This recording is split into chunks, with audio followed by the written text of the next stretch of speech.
एक ऐसी बदनसीब औरत की कहानी कि जिसका कत्ल हो गया पैसे की खातिर और कत्ल करने वाला भी कोई और नहीं था, लेकिन आज तक भी उसका पता नहीं चल सका कि कत्ल किसने किया है। नाज़रीन ग्रामी, मैं बात कर रहा हूँ संध्या सिंह केस के बारे में। नई मुंबई के शहर पाम बीच के रोड के ऊपर एक विला आता है, एक घर आता है। वहाँ पे एक फैमिली रहती है जिसमें शोहर जय कृष्णा होता है और उसकी बीवी संध्या सिंह होती है। उनकी 2 बेटियां और एक बेटा रघु होता है। नाज़रीन ग्रामी, 2012 के दिन संध्या अपने घर से निकलती है 20 लाख रुपए का सोना लेके और बैंक जमा करवाने जा रही होती है। तो इस घर में रहता है इसका बेटा रघु और ये रहता है। बेटियां दोनों अलग जगह पे रहती है, उनकी शादी हो चुकी होती है। और जो इसका बाप होता है रघुवीर का और संध्या का शोहर जय कृष्णा, वो अलग जिले में काम कर रहा होता है। तो नाज़रीन ग्रामी, ये काफी हाई प्रोफाइल फैमिली थी। इससे आप हिसाब लगा ले कि जय ललिता जिसने ओम शांति ओम हो गया और इसके अलावा दूसरी मूवीज में म्यूजिक डायरेक्टर का काम किया था, म्यूजिक अपना दिया था, जिसमें दिल वाले दुल्हनिया ले जाएंगे, कभी खुशी कभी गम, इस तरह की फिल्मों के नाम आते हैं। तो ये संगीता का भाई था। नाज़रीन ग्रामी, संगीता जाती है बैंक में लेकिन वापस नहीं आती। बेटा रघुवीर जो होता है शाम को उसको फोन करता है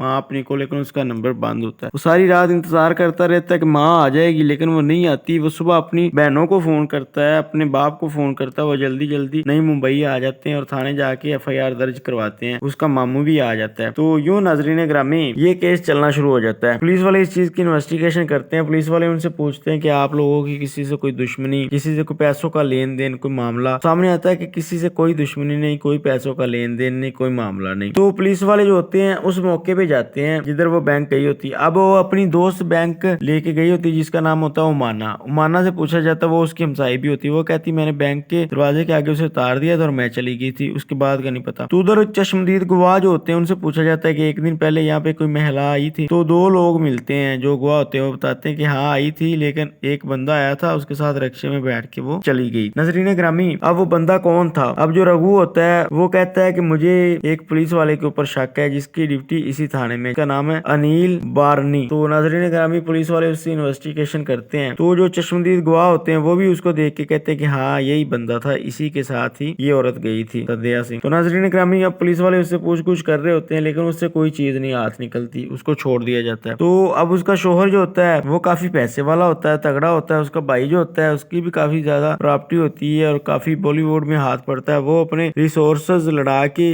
केस को हाई प्रोफाइल केस बनवा लेता है और बड़ी बड़ी सिफारिशें आ जाती हैं। IG DGP सारे बड़े बड़े लोग सिफारिशें कर रहे होते हैं कि केस को अच्छे से और मेरिट के ऊपर हल किया जाए। तो पुलिस वालों के ऊपर काफी ज्यादा प्रेशर होता है, लेकिन वो अपनी इन्वेस्टिगेशन कर रहे होते हैं, कोई चीज सामने नहीं आ रही होती। फिर वो पता करते हैं कि इस पुलिस वाले से इनकी तल्लक कैसे बना। तो पता चलता है कि 14 दिसंबर 2012 को ये अनिल बारी इनके घर आया था। घर आने की रीजन ये थी कि माँ के गहने चोरी हो गए थे, तो ये ढूंढ के दे रहा था, ऑफिशियली तौर के ऊपर नहीं, वैसे ही FIR काटे बगैर। तो ये गहने वगैरह घर की नौकरानियों से मिले थे, तो इस वजह से अम्मा का उससे राब्ता हो गया। उसके बाद वो अक्सर हमारे घर आया करता था और उसी ने मशवरा दिया था कि आप सोने को बैंक में रखवा दें, यहाँ पे आपका सोना महफूज नहीं, क्योंकि कभी घर से कांटा गायब हो जाना, कभी कोई अंगूठी गायब हो जानी। तो अब उन नौकरानियों से मेट से पूछा जाता, वो कहती हैं जी कि हमें रघु ही कहता था कि चुरा लिया करो। तो रघु हमसे लेके पैसे ले आता था इनको सेल करके, क्योंकि रघु की माँ उसे पैसे कम देती थी। रीजन ये होता था कि रघु नशे करता था, माँ नहीं चाहती थी कि मेरा बेटे नशे करे, इसलिए उसकी अक्सर घर में लड़ाई रहती थी। पुलिस वाले सबसे पहले तो उस अनिल को इन्वेस्टिगेट अच्छी तरह करते हैं, लेकिन उससे कुछ नहीं निकलता। फिर पुलिस वाले क्या करते हैं कि तफ्तीश का एंगल गाल की तरफ मोड़ते हैं। घर की तरफ मोड़ने के बाद उसके बाप को इंटेरोगेट करते हैं, उसकी बेटियों को करते हैं, कुछ नहीं निकलता। रघुवीर से पूछ-गूछ करी जाती है, वो भी कहता है कि नहीं भाई, मेरी माँ से लड़ाई कभी कभार ही हो जाती थी, पापा से बहस, लेकिन माँ मेरी से कभी मेरी कोई बहस नहीं हुई। लेकिन मेट बता रही थी कि बहस होती थी। बाप कहता है जी कभी कभी बहस होती थी। बहस पैसों को लेन देन की हो रही थी। जिस दिन इसकी माँ 13 नवंबर को गायब हुई, उस दिन भी ये अपनी माँ से पैसे मांग रहा था, लेकिन उसने पैसे नहीं दिए। तो होता कुछ यूं है कि पुलिस वाले इन्वेस्टिगेशन कर ही रहे होते हैं कि इनके घर से 200 किलोमीटर दूर एक तालाब सा होता है, उसके सामने झाड़ियां वगैरह लगी होती हैं, उजड़ा सा माहौल होता है, वहां पे तस्वीरें बना रहे होते हैं 2 फोटोग्राफर को। उनको पानी के अंदर कोई चीज नजर आती है जो गैर मामूली होती है। वो फौरन पुलिस को कॉल करते हैं, पुलिस आती है, आके उसको बाहर निकालती है। तो पता चलता है ये तो इस रघु की माँ के डेड बॉडी के टुकड़े हैं जो कि 7 हिस्सों में काटे गए हैं। तो उसको बचाने के लिए घर वालों को दिखाया जाता है, बेटियां जो होती है आके पहचान जाती हैं उसकी ज्वेलरी से और उसकी बाजू में धागा बंधा होता है उससे, ये हमारी माँ है। फिर रघु का डीएनए टेस्ट लिया जाता है और उसकी माँ का डीएनए लिया जाता है। लेने के बाद जांच करी जाती है तो पता चलता है कि हाँ ये इनकी माँ ही थी। तो अब उनके शक के दायरे पुलिस वालों के घर की तरफ हो जाते हैं। वो रघु से सब कुछ पूछ रहे होते हैं, उनको शक भी रघु के ऊपर ही होता है। लेकिन रघु जो होता है कि वो कहता है इस तरह की कोई बात नहीं, मैंने भला अपनी माँ को क्यों मारना है, वो पैसे मुझे देती थी, सब कुछ था। लेकिन पुलिस वालों को उसके ऊपर यकीन नहीं आ रहा था। पुलिस वाले ऐसे उल्टे सीधे उससे सवाल पूछते रहते हैं, तो वो सभी सवालों का जवाब देता है। तो पुलिस वाले पूछते हैं कि उस दिन तुम्हारी लोकेशन उस जगह की आई है जिस जगह से ये डेड बॉडी मिली है। वो कहता है मैं अपने घर ही था। लेकिन नाजरीन ग्रामी यहाँ पे एक प्रॉब्लम थी कि उसके घर से 200 किलोमीटर ही तो दूर उसकी डेड बॉडी मिली थी।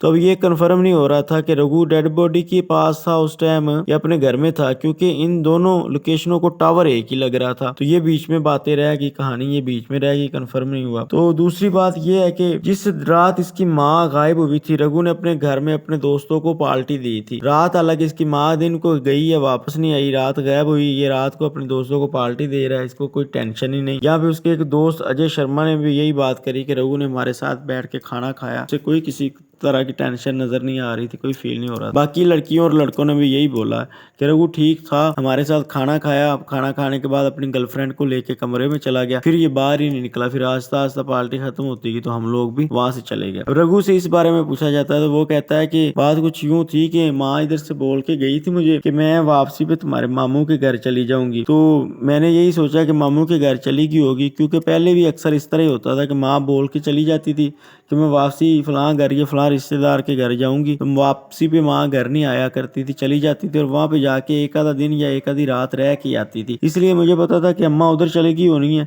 इसलिए वो एक रात रह के वहां पे आएगी। इसलिए फिर मैंने शोर वगैरह नहीं किया, किसी को फोन नहीं किया। लेकिन सुबह तक जब वापस नहीं आई तो फिर मैंने पता करना शुरू किया और सबको बताया। तो नाजरीन ग्रामी, अब रघु जो होता है इसको शक हो जाता है कि पुलिस मुझे गिरफ्तार करेगी। वो सेशन कोर्ट चला जाता है, जाके अपनी बेल की अर्जी लगा देता है। लेकिन हालांकि उसका एफआईआर में अभी तक तो नाम ही नहीं आया। तो पुलिस वाले जो होते हैं वो एफआईआर में नाम उसका दर्ज अभी नहीं किया होता उन लोगों ने। लेकिन नाजरीन ग्रामी, सेशन कोर्ट से बेल खारिज होने के बाद वो हाई कोर्ट चला जाता है अपनी बेल के लिए। हाई कोर्ट भी पिटीशन उसकी खारिज कर देती है कि भाई एफआईआर में तुम्हारा नाम नहीं है तो हम तुम्हें बेल किस चीज के ऊपर दे। क्यों नाजरीन ग्रामी, पुलिस वालों को इन सभी चीजों के ऊपर देख के उसके ऊपर शक होना शुरू हो जाता है।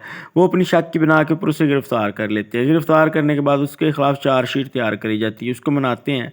लेकिन उसके बयान यही होते हैं, कुछ निकल के नहीं सामने आता। पुलिस वाले चार्जशीट तैयार करके सेशन कोर्ट भेज देते हैं कि रघु ने अपनी माँ का कत्ल किया है, इसको ही पैसों की जरूरत थी, ये अपनी माँ से अक्सर झगड़ा भी करता था, उस रात इसने पार्टी भी करी थी, सब कुछ था। अब उसका केस चलना शुरू हो जाता है। 16 दिसंबर 2013 को उसका वकील जिरा करता है रघु का और कहता है कि मेरे क्लाइंट ने कोई कत्ल नहीं किया, कोई कुछ नहीं, अगर किया तो पुलिस सबूत सामने लेके आए, खाली बयानों के ऊपर तो किसी को हम सजा दिला नहीं सकते। ये पुलिस वाले खाली बयान दिए जा रहे हैं कि रघु ने अपनी माँ को मारा है, किस तरह मारा है, ना तो इनके पास लोकेशन है तो ना ही कोई एविडेंस है ये साबित हो रहा है, कोई सबूत है इनके पास। तो यूं नाजरीन ग्रामी, ऐसी बहस करके पुलिस वाला जो होते हैं वो हार जाते हैं और 16 दिसंबर 2013 को रघु का वकील जो होता है उसे बेल ले देता है। बेल ले देने के बाद जो हाई कोर्ट होती है वो ये चीज की शर्तें सामने रखते हैं कि ये शहर से बाहर नहीं जाएगा और जब भी पुलिस इसको मंगवाएगी ये हाजिर हो जाया करेगा। 4 महीने बाद रघु का जो बाप होता है वो 4 अर्जियां लगाता है हाई कोर्ट में कि मेरे बेटे को शहर से बाहर दूसरे इलाके में जाने दिया करे, चूंकि इसने दूसरे इलाके में कॉलेज में LLB की डिग्री हासिल करनी, तालीम हासिल करनी, तो इसे जाने दिया करे। तो दूसरा ये है कि मेरे बेटे को नाजायज फंसाया जा रहा है, इसका इस केस के साथ कोई लेना देना नहीं, हमारे साथ जुल्म हो गया, ज्यादती होगी और मजीद मेरे बेटे को गिरफ्तार कर लिया गया। इस तरह की 3-4 वो पिटीशनें हाई कोर्ट में दायर करता है और ये ट्रायल चलना शुरू हो जाता है।